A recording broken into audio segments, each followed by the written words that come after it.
I am not black. You are not white by Prince Eden.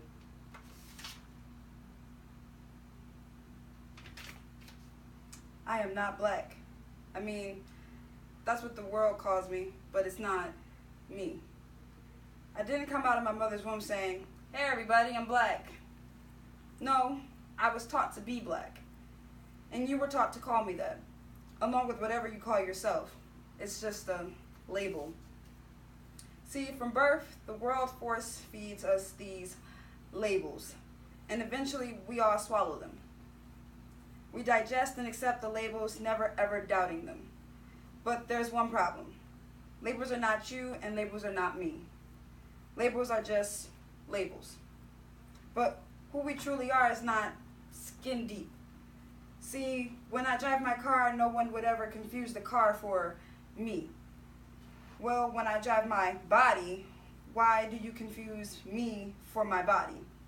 It's my body, get it? Not me. Let me break it down. See, our bodies are just cars that we operate and drive around. The dealership we'll call society decided to label mine the black edition, yours the Irish or white edition. And with no money down, 0% APR, and no test drive, we were forced to own these cars for the rest of our lives.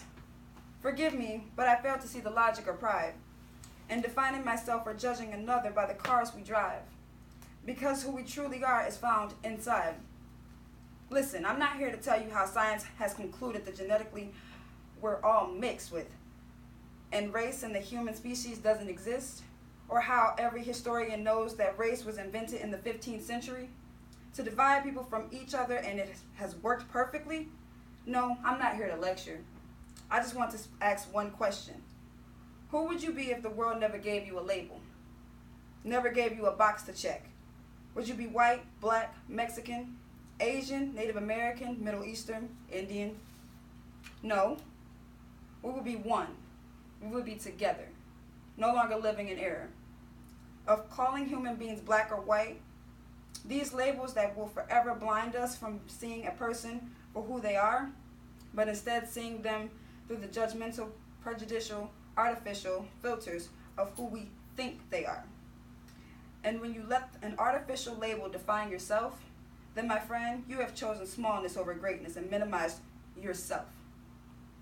Confined and divided yourself from others, and it is an undeniable fact that there's division, there will be conflict, and conflict starts wars.